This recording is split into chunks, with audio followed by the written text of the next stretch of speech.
All right, well, there comes a time to kill, and this is one.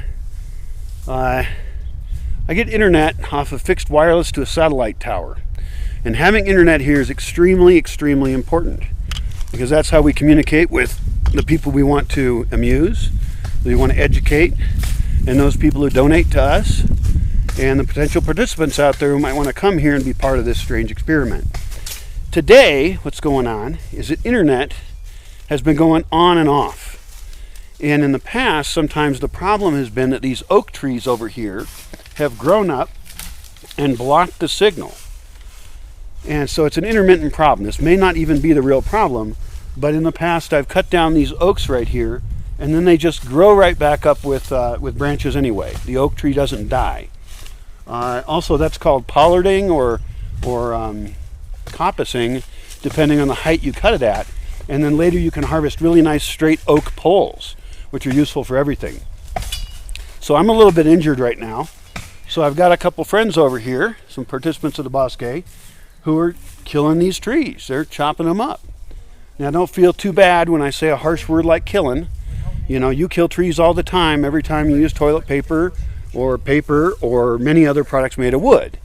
We have far more trees growing here and we plant far more than we ever kill. I almost never kill an oak tree. So they're down there. For one of them, this is the first time they've cut down a tree. And I'm a little bit scared because they're using machetes and axes and things. And I've, told them how to be careful. So we'll just see. And then we'll see if this affects internet and helps it out.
So you'll notice that their technique probably leaves a little something to be desired, but that's because it's their first time.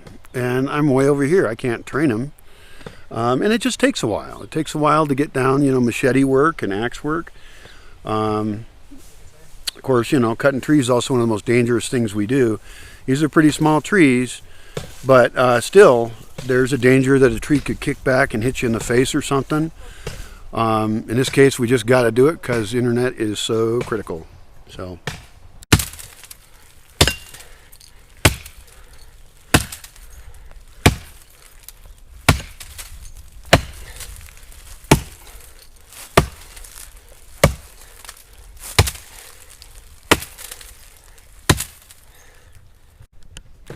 You might ask, why aren't we using a chainsaw for this? Well, chainsaws work great, and I do have a chainsaw. They're pretty noisy. They need to be tuned up and sharpened and use gasoline. And sometimes it's good to start people off on something simpler. Also, this is less dangerous than a chainsaw. And anytime we're using a chainsaw, we want to be extra careful about everything. So, he's trying to push it over, but that's a strong oak tree.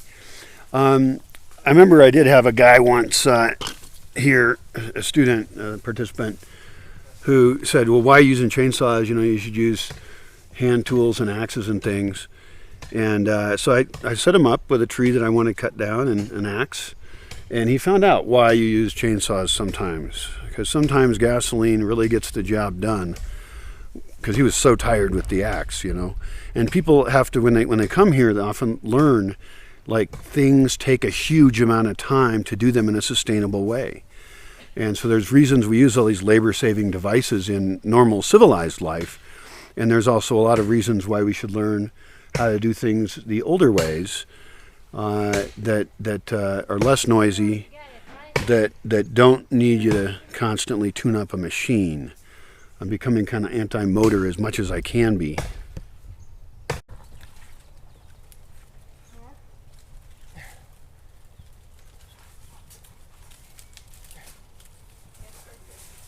Yeah, it's coming.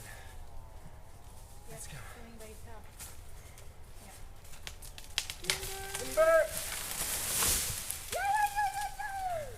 Nice work.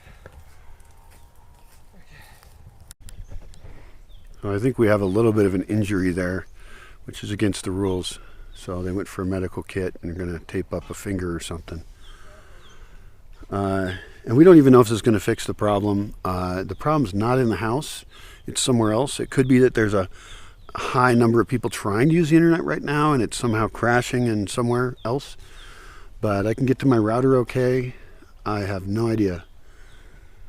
So we'll just try and solve problems. Staying online, definitely a priority.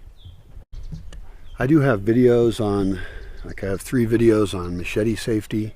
One of the things in those is wear eye protection, at least sunglasses, because things will snap back and hit you in the face, potentially ripping your eye out, which would kind of be a bummer. So it's a real skill, macheting and axing and all that stuff.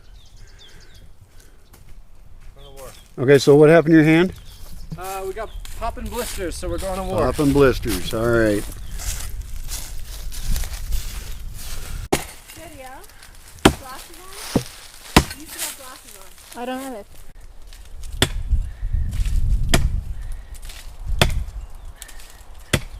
Good form.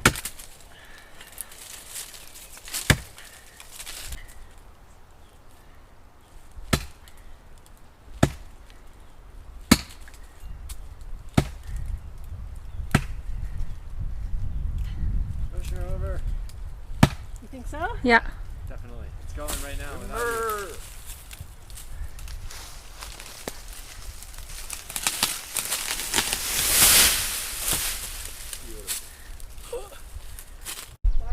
Three, two, one, go.